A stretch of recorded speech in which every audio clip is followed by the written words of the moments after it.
Welcome today's class. Today we will continue part of the unit, the impact of British rule in India. Yes.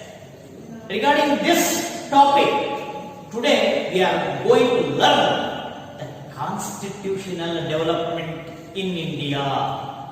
See,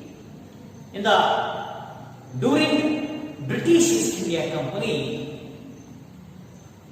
their administration at the time of company administration, along with the British administration, problems also grew in India.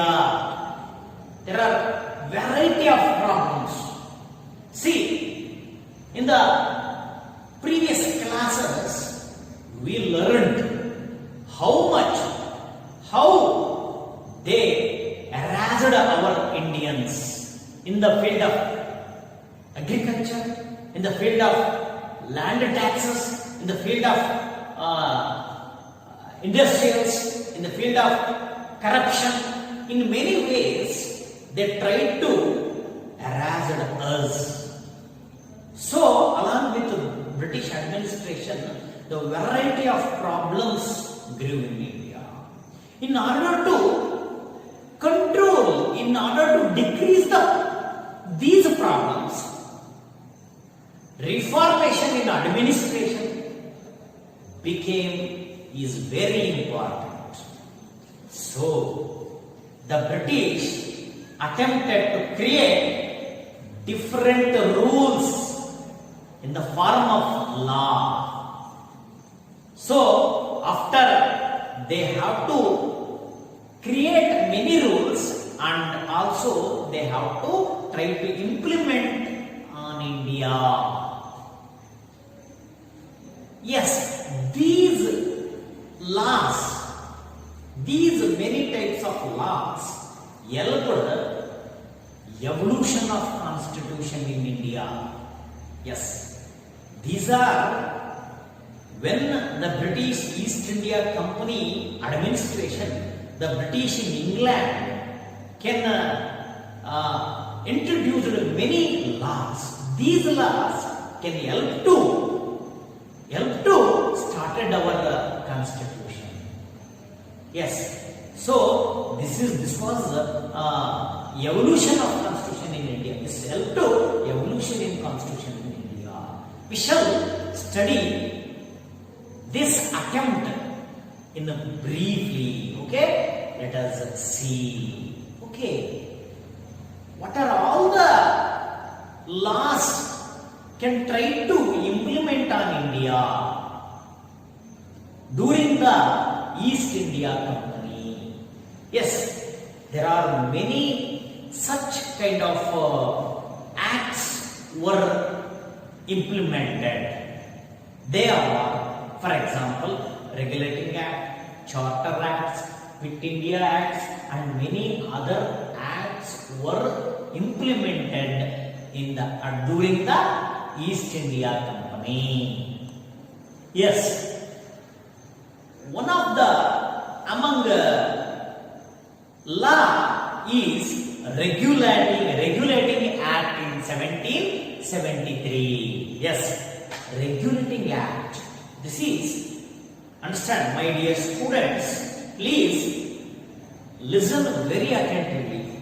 This act is very helpful, and let us discuss now what are all the background of implementation of this act.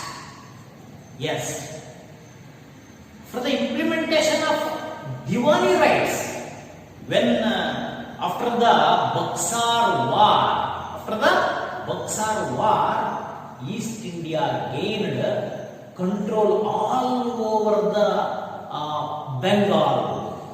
So, in the almost around 1765 common era, implemented Diwani rights.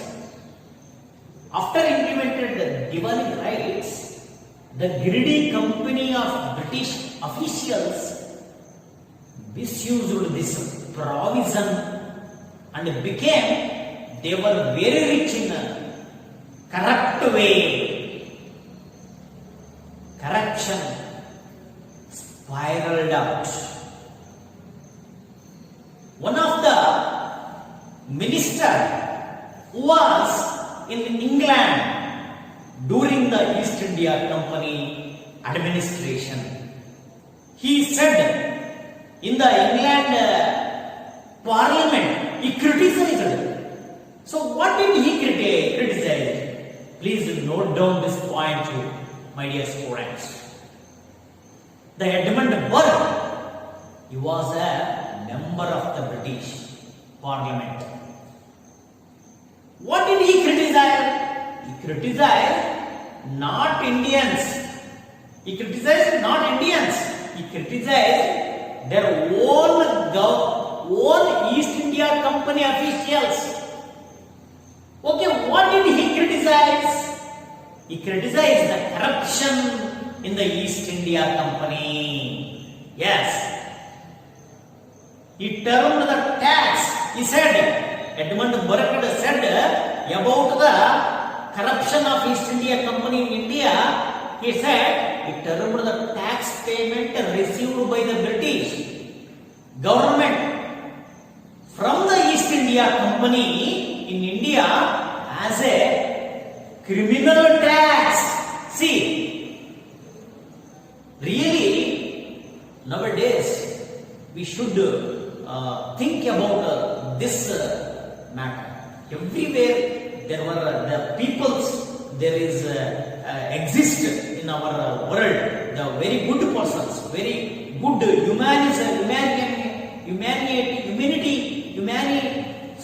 humanity feelings in many mans, in everywhere we can see the world. So in this way, Edmund Burke in those days, such type of man we could see. Yes, because he criticized their own country peoples. Yes, we termed the tax payment issued by the British company. This was not a tax. This was a criminal tax, he told, he criticized. He was forced to criticize in this manner as the government remained silent to the fact of corruption among the company officials. Many company officials had become super rich because their greediness of money, greediness about money. Yes, they were very rich in those days. The British East India Company peoples were very rich. How they were rich?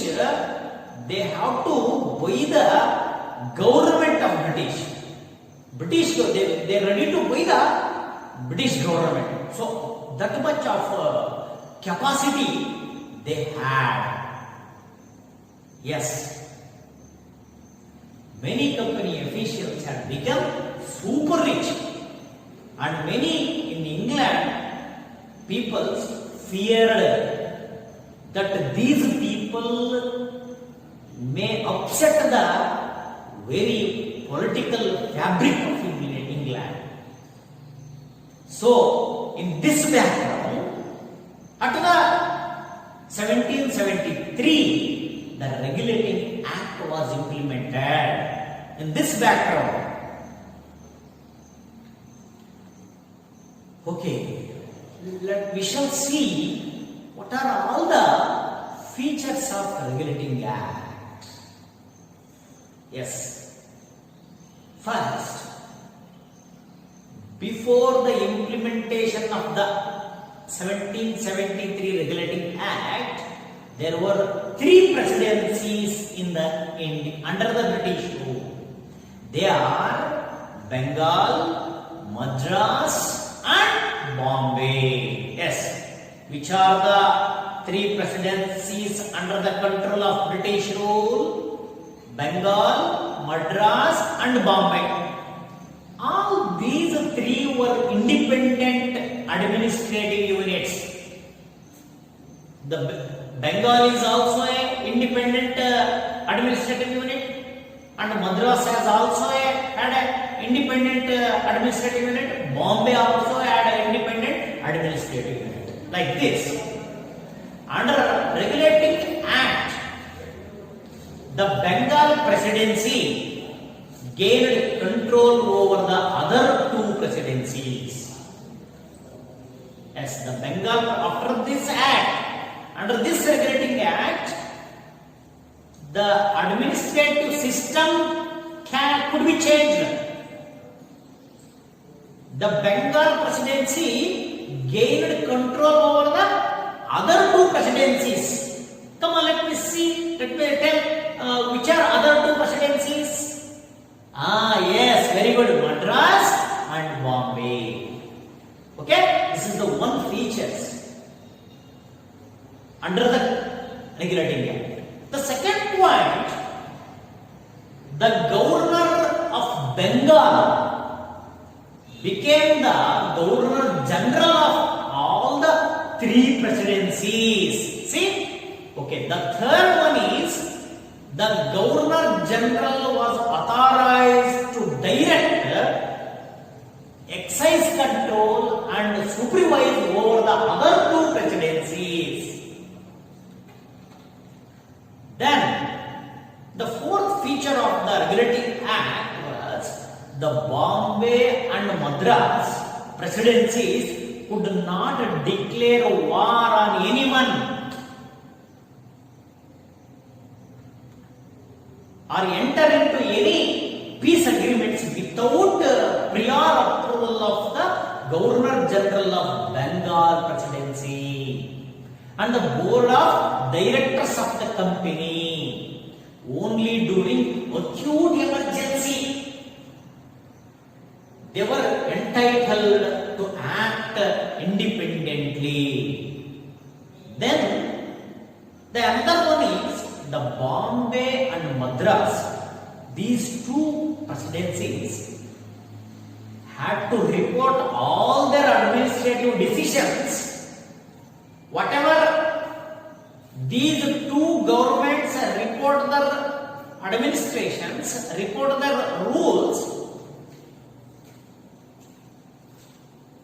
can be taken if they want to take any decisions to the Governor General of Bombay and the Board of Directors of the company. Once again, the Bombay and the Madras governments had to report all their administrative decisions to the Governor General of Bombay and the Board of Directors of the company. Sorry, not Governor General of Bombay, Governor General of Bengal. Then 4 councillors were appointed to the Executive Committee of the Governor General for a term of 5 years. See, here during the Regulating Act, under the Regulating Act, they appointed a committee, Executive Committee, along with the Governor General of British East India Company. They appointed 4 councillors in this committee for how many years? To 5 years. The term of 5 years. These all councillors were expected to support the Governor General in the formulation of administrative policies and rules. Then the majority opinion always prevailed. Then the one more rule can be implemented under the Regulating Act is the Governor General had to report the Board of Directors in England about the various developments on civil administration and military administration in India regularly. So according to this act, this is very important point, note to my dear students, note down, my dear students, because under this regulating act, Supreme Court of Judicature was established in Calcutta. Yes, Supreme Court was started in 1773 under the Regulating Act in Calcutta. In this central court, one chief, it has contained 3 judges and with and chief justice. Totally 4 judges it has contained. One was chief justice, one was called chief justice, and another 3 were called judges under the Regulating Act.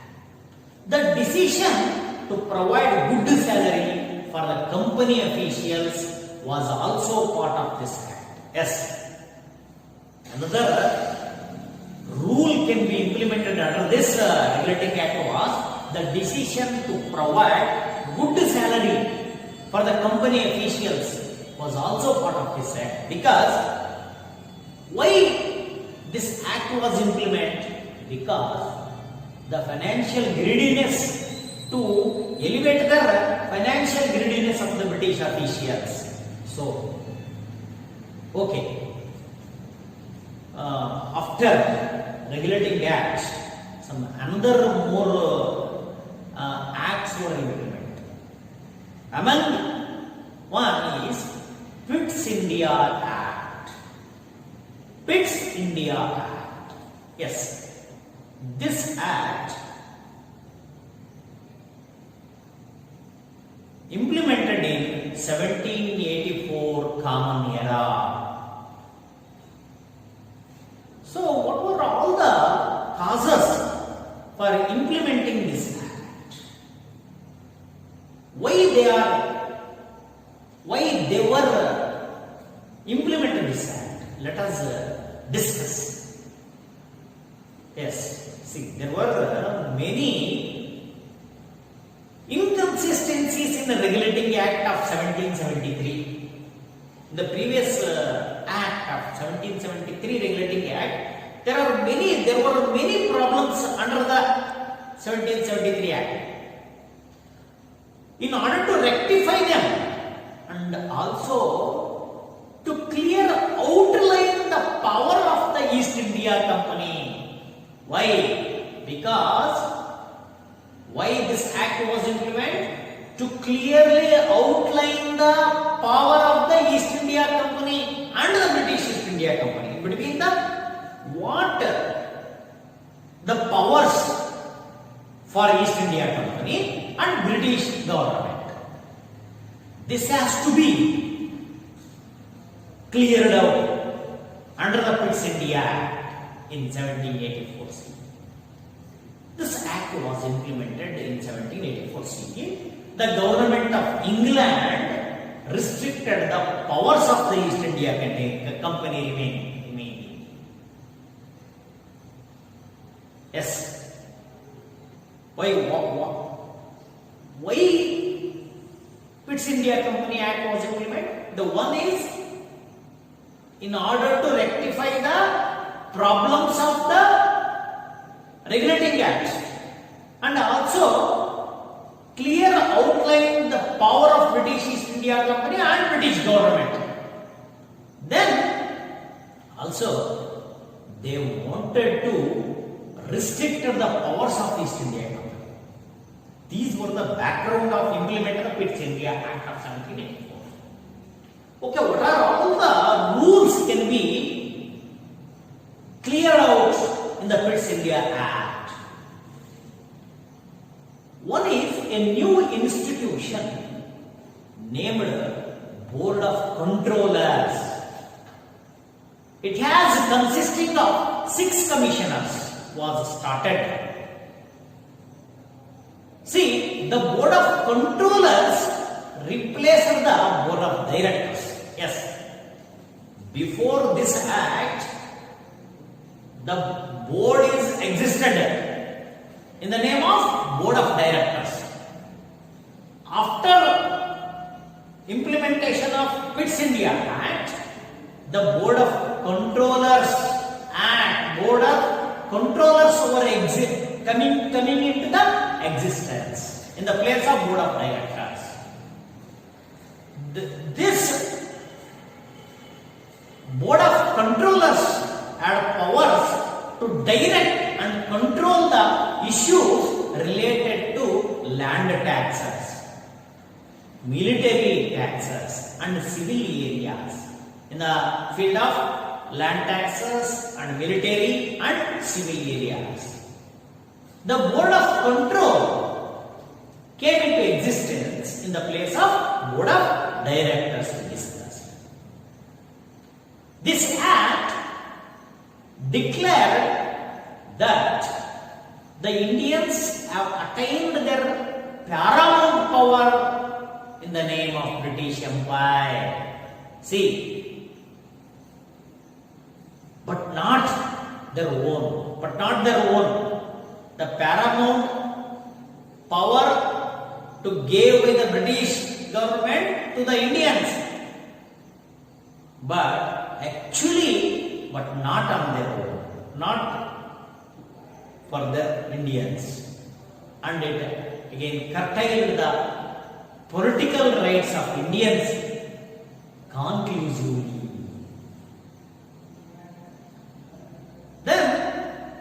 Under this act, one more important point is there. It declared that the areas under the possession of the East India Company are the integral part of the British Empire. Yes, the British East India Company is not a complete independent government. It has an integral part of British Empire. Hence, the government of England is the ultimate ruler in India. See, till implementation of this act, British East India Company, it assumes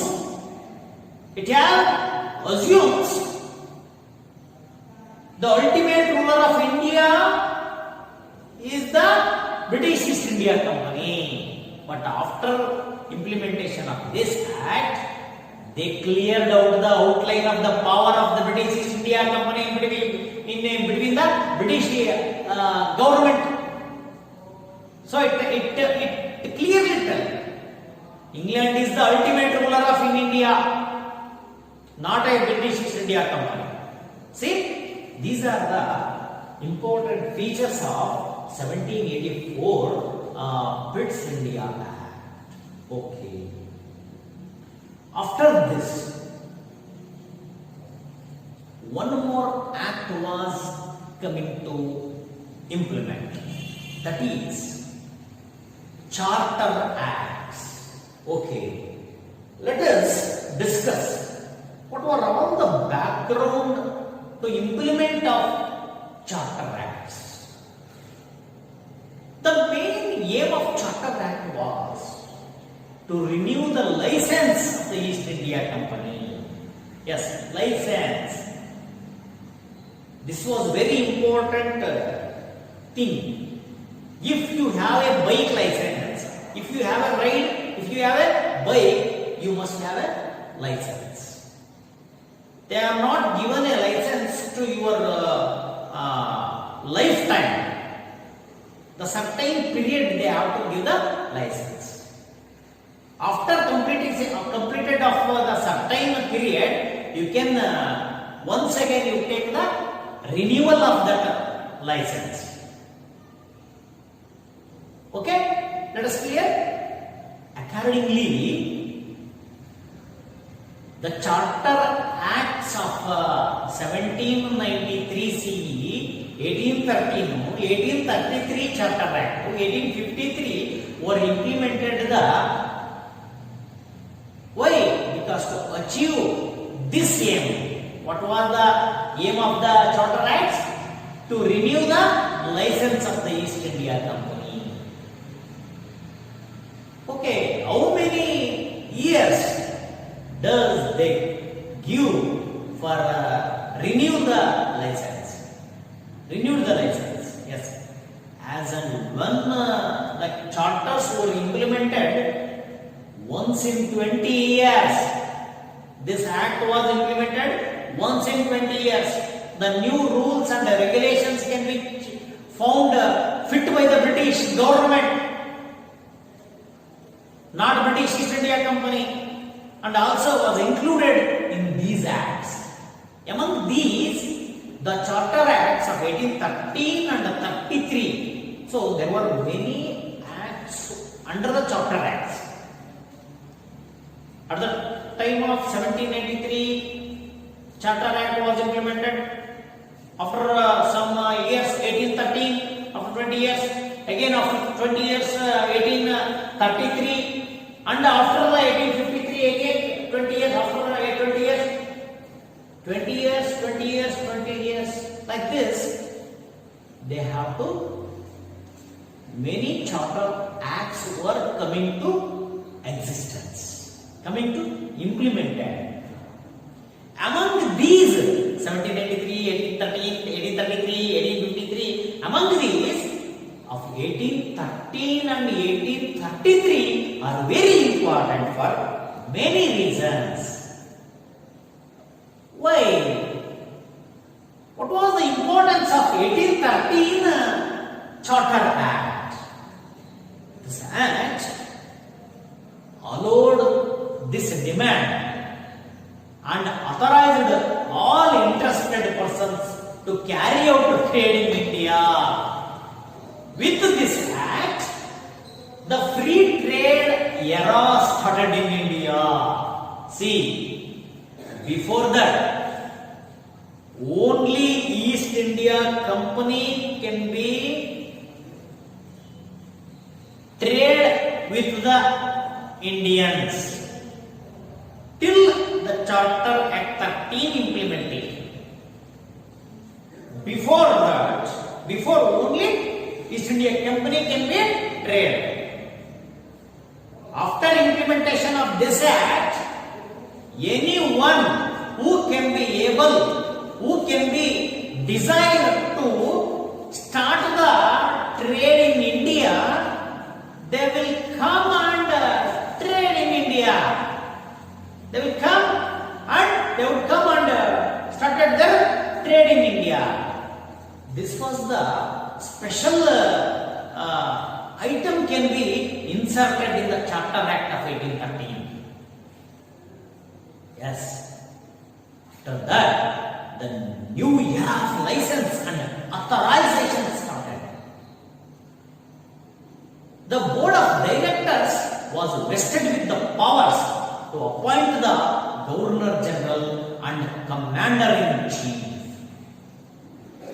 Then the churches were allowed to enter India officially. See, after this charter, why? Already I was told.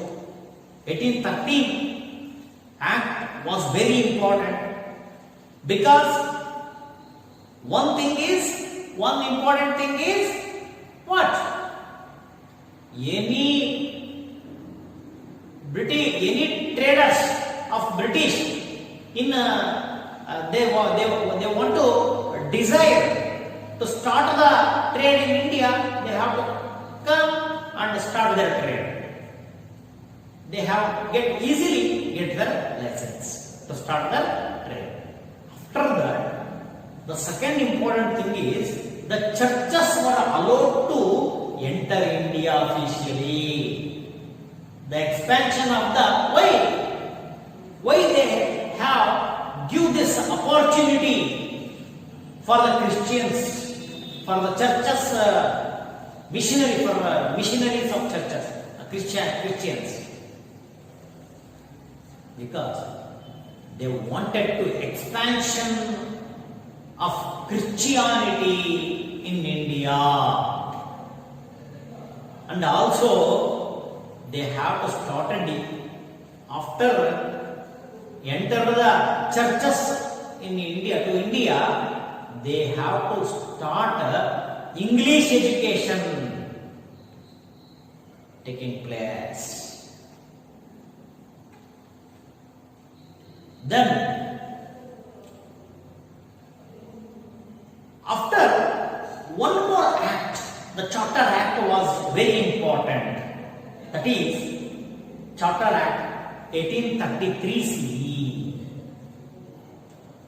Why this act was very important? Okay, let us learn. The Governor General of Bengal was named as the Governor General of India. Yes. Before implementing the 1833 Charter Act, the Governor General of Bengal, he was only having a power under the control of other two presidencies, Bombay and Madras and Bengal. Okay? After that, he named as Governor General of India.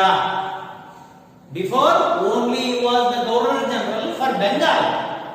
After implementation of Charter Act 1833, he was the Governor General of India.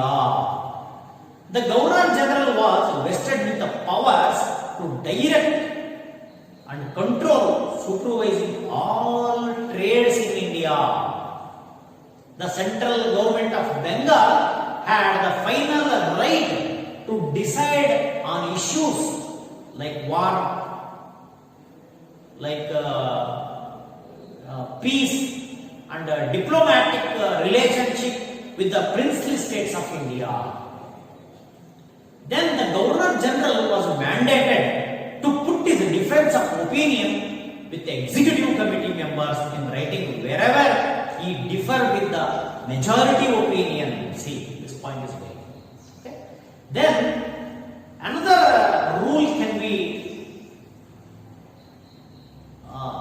outlined under the Charter Act 1833. This act where any discrimination based on religion, birth and skin color. Yes, this was very important. They cannot bear any, the act bear any discriminations on any religion, birth and skin color. Then the Governor General was mandated to appoint a law professional member to his executive committee. Then all British companies were allowed to have trade relationship in India. Not only British East India Company and other many companies were allowed to start their trade in India after implementing of this acts.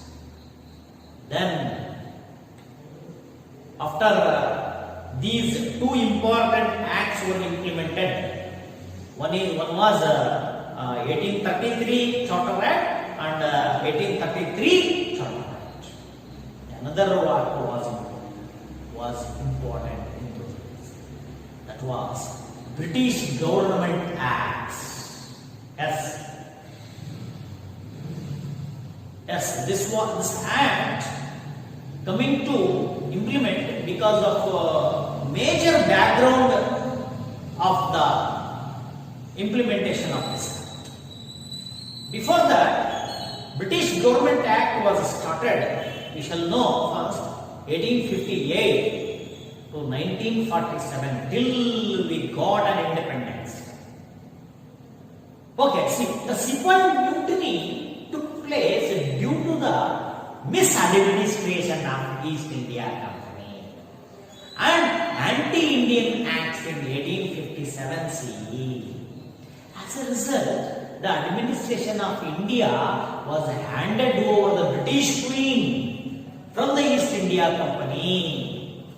Yes, till the administration was under the control of British East India Company. Then, after that, the administration was handed over to the British Queen from the East India Company.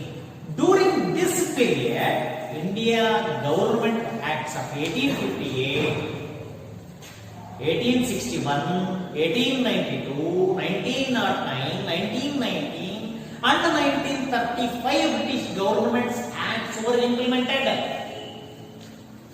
See, so many British Government Acts were implemented.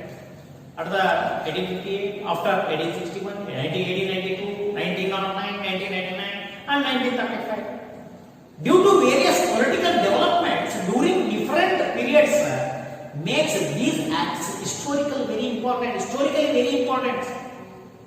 because of many changes, many developments were happened during 1858 to 1947. So the many changes can be made. After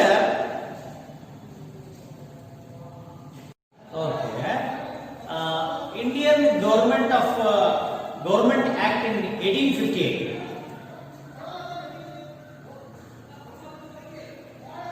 Okay, this license of East India Company was cancelled, and India was brought under the direct administration of the Queen. See, after Government of Indian Government Act in 1858, the license can be cancelled for the East India Company. Before that, before 1858, there was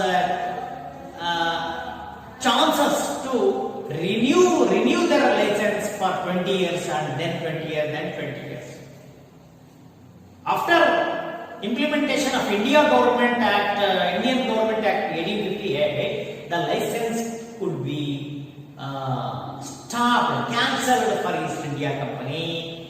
The India administration can be under control, under the direct administration by the Queen of England.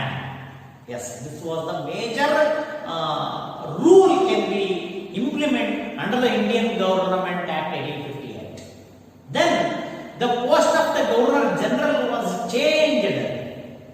Yes, see, before that Governor General was of the Governor General of Bengal. After in 1833, the rule can be changed. The Governor General, not Governor General of Bengal, Governor General of India. After implementing of Indian Government Act 1858, the Governor General post was cancelled. The another post was created, that is Viceroy. Yes, Viceroy post can be started. Yes, according to the Indian Government Act 1858, the first Viceroy of India was none other than Lord Canning. Lord Canning was the first Viceroy of India, became Indian Government Act 1858 implemented. Okay, a new post called, another post was created. The new post called Secretariat of State for India was created in the British government.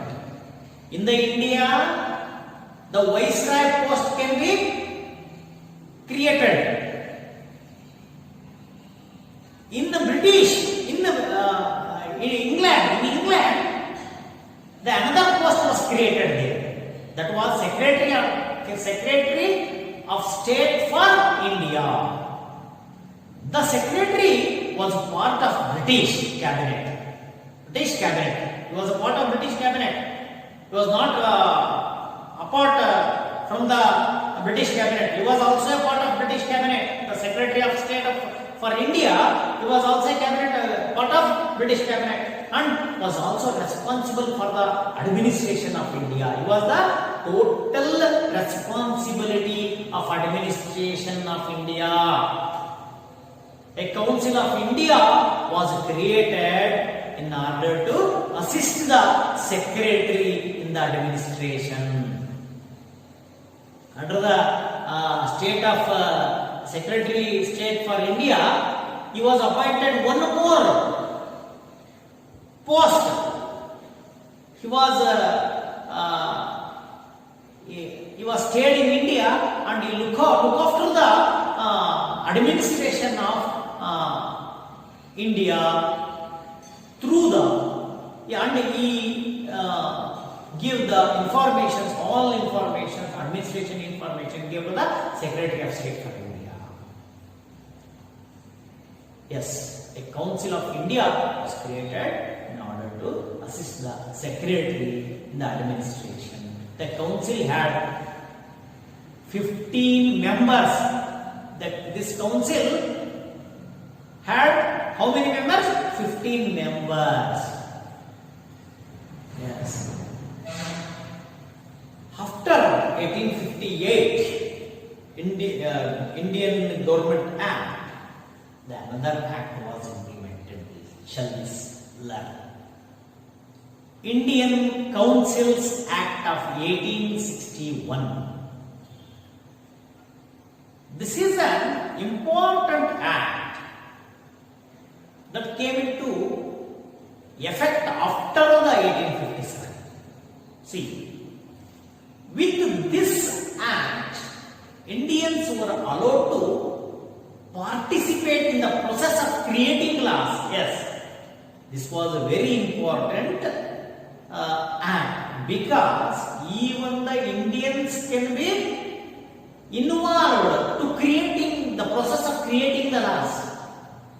So, in order to understand the aspirations of India, see, these laws can be created by the British officers and also combined with Indians in order to understand the aspirations of Indians. This is called as policy of assertion. This is called policy of assertion. Understand? The following are the important and many following are important features regarding this act. Indians were nominated to the Council of Viceroy as a non-official member. Yes, Indians can be nominated to the Council of Viceroy. How many members were there in the Council of Viceroy? Yes, 15 members. Among the 15 members, Indians are also nominated as a non-official member. Not an official member. Indians, again, he was nominated as a non-official member. Viceroy was authorized to proclaim ordinances in case of emergency. Then another act was implemented, was Indian Councils Acts of 1892. Yes, 1892, Indian Councils Act of 1892. Yes.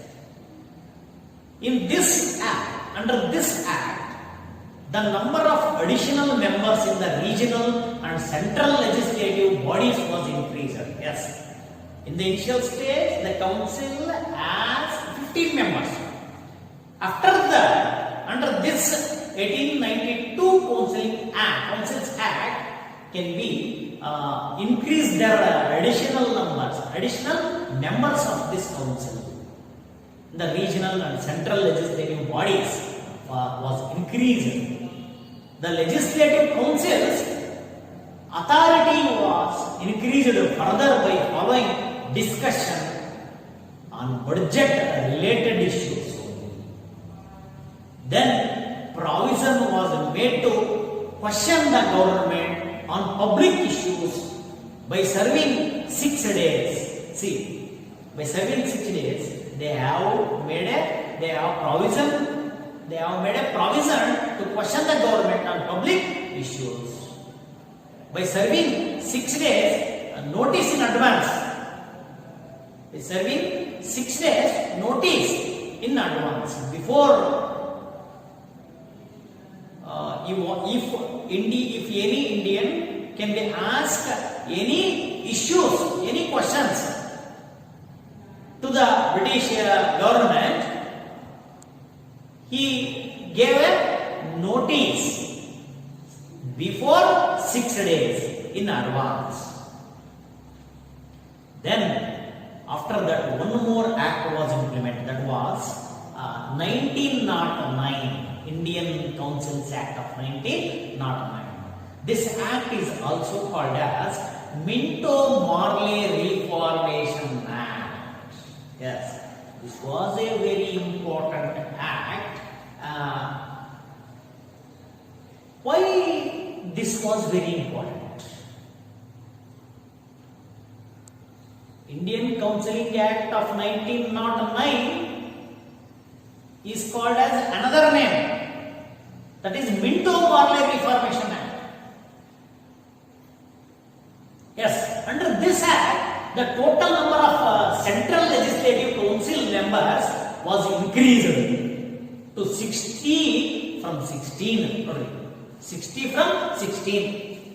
The first time, in the initial time, at the time of fixing the members, 15 and plus 1 is non-official member.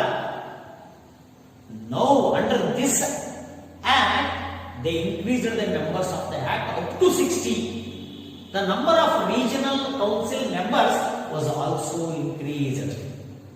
Then representation of the regional council was allowed through election. Okay. Indian Councils Act of 1919 was introduced by British administration. By the British administration. This act is also called as Montego-Chelmsford Reformative Act. Yes, once again, Indian Council Act of 1919 was another name, was called as, also called as Montego-Chelmsford Reformative Act. Under this act, the act formulated bicameral legislative body. Bicameral legislative body. This act formulated bicameral legislative body, that was lower house and upper house were formed. Yes, nowadays we also can be seen upper house and lower house. These system can be implemented during the Indian Council Act of 1919. Diarchy was allowed to regional governments. The another thing is also can be seen under this act. Diarchy was allowed to the regional governments. Then separate electoral college was extended for Muslims, Sikhs, Anglo-Indians and Europeans. Then Indian Government Act of 1935 can be implemented. Yes, this act acted as the base for the formation of Indian Constitution. The report submitted in 1928 under the leadership of Motilal Nehru was instrumental in the formation of the act. Most of the provisions in the Indian Constitution are based on this act. Yes, under this act, let us discuss what are all the important features of this act. Yes, number 1, a federal system of Indian principalities. A federal system of Indian principalities, British governed regions and dominion states was formed. Yes, British governed regions and dominion states was formed under this act. Then also this was very important for Indians, because this act, under this act, the Reserve Bank of India was established under the Indian Act of 1935. Then diarchy was established at the center. Then diarchy was cancelled at the regional level and autonomy was granted. Then the federal court was established. Yes, one should understand the various political developments that resulted in the formation of various acts that aided the formation of Indian Constitution. To these acts serve the purpose of British interest. They also include the aspirations of Indians for self-governance. Yes, these two important factors can be merged to implement these acts by the government of British. These acts should be understood as the result of struggle led by the Indians for self-rule. Okay? Thank you, my dear students. I hope you all understand this class. Okay? Thank you.